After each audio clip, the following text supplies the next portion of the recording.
This is my final vlog, and I'm looking over my goal. I'm trying to find more moments of reflection that in action, just being more knowledgeable and instilling a passion for learning.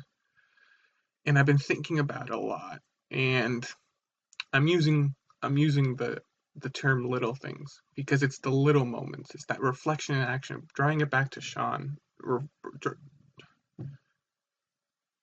to understand that it's the little moments and the little differences that we make that huge difference. Because students and even us will as students will tell you we don't remember specifically many things that we learned, but we remember moments where we felt something. It's that emotion. For all of us, for some, remembering a lot of things is hard. Our brain just can't compute like that. We're not supposed to remember everything as a technical aspect.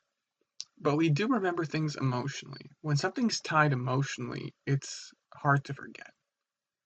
The feeling may simmer down, but we never forget how it was that first time. We and when we try and go back to that first time, we're always trying to get it back again because we want that surprise. It's that feeling of being surprised. For me personally, it's in math. When I see a new way in math, the surprise I feel is immense. When I was in my math class and I got to see my fellow peer Curtis do his way of multiplying, I was blown away.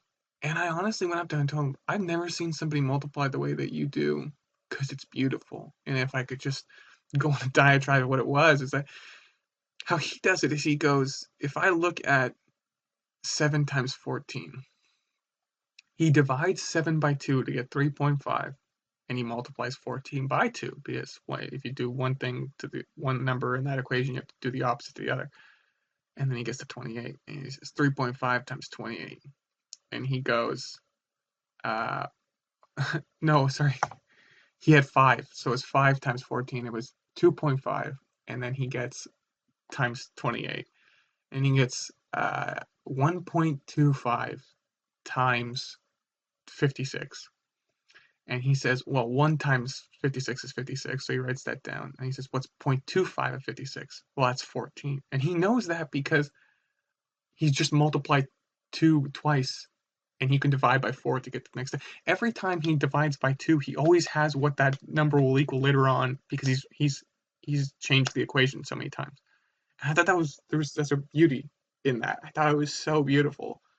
And it's those moments that I want to instill in my students. I want that surprise. So how do I do that? How do I find those little things that I do in math and other places? So I was thinking about the little things that we don't realize. Past couple weeks in my equity class, we talked about simulations in accessibility, specifically wheelchair simulations, and we had a bit of a discussion because simulations, when they're told to show you the disability as an impairment, aren't helpful. Students aren't reflecting on the actions and going, "Oh, this was fun," but they don't understand it's someone's life that they're living. And for a second, I thought, I understand the problem with just seeing something as fun, but man, when I played the wheelchair handball that we did, I had so much fun. But I'm a big athlete myself, and I thought I want to go look up all the other sports that they have. How do we modify these so that we can have these sports for different needs, different physical needs? And I thought to myself, but that's because I have that kind of curiosity. I have that spark that I got for athleticism. So how do I create that spark for other students at younger ages? I thought, well, why don't students are naturally empathetic. They want to understand. And so giving them that opportunity to understand how we could make modifications, having them play it, and then for me being like, hey guys, let's pick other sports and modify it. How would we modify it to help with this need or that need? Kind of bringing them along, and that kind of simulation stuff. And I even talked to my teacher for inclusion, Trisha, and she said, I think simulations can have some aspects that can be helpful. I understand that we have to make sure that they're reflecting properly on it as students.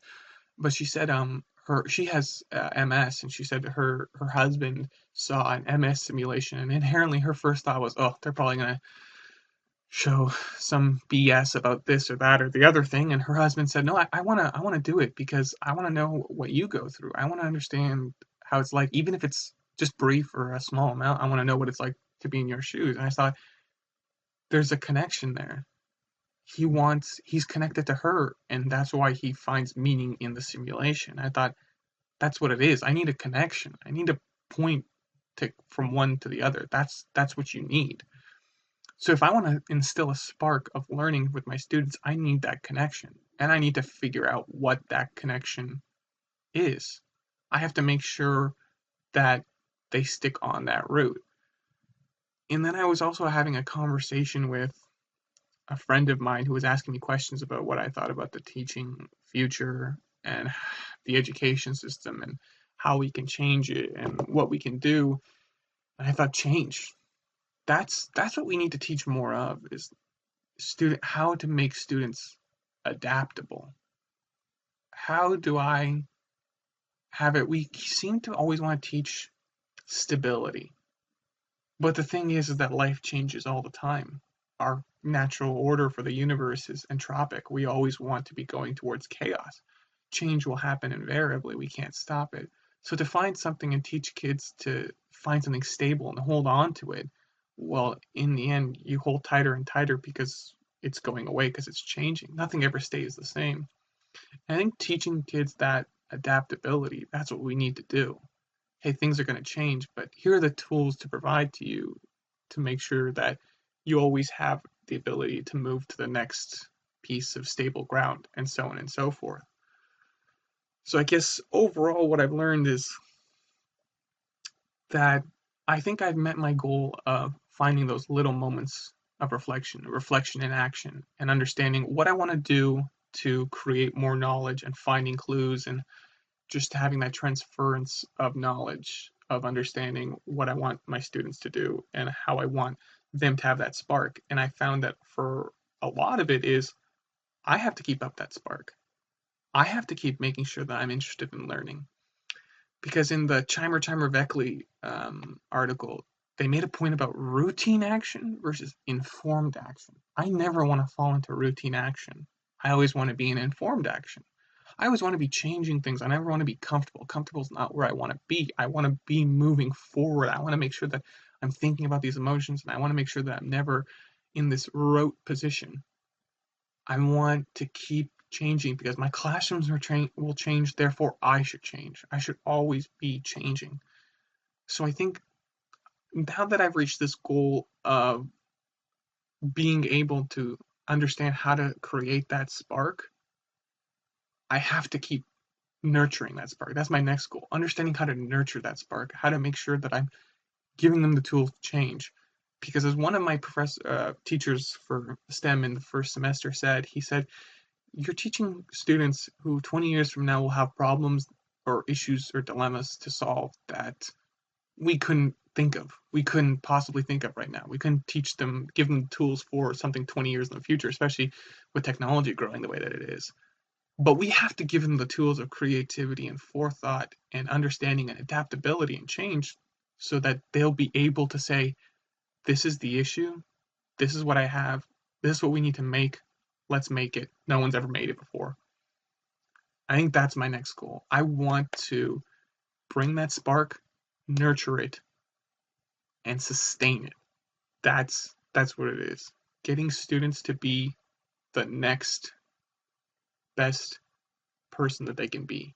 Because personally, my mantra is I want to be a bit better than the person I was the day before in whatever fractional way I can, emotionally or knowledge, or maybe I learned something new, or maybe I understood. Like I always tell myself, I don't want to get angry at these moments anymore. So the next day I'm like, okay, I had that same moment and wasn't as angry, didn't get as frustrated. And those are like little successes of yourself, understanding you're always changing and being better and always looking towards the future.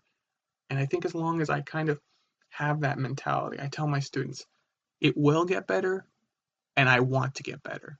Just having these little points of these mantras to repeat to yourself of moving forward, always looking towards the future.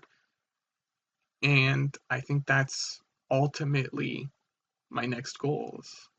understanding, that spark of learning, and that future for it.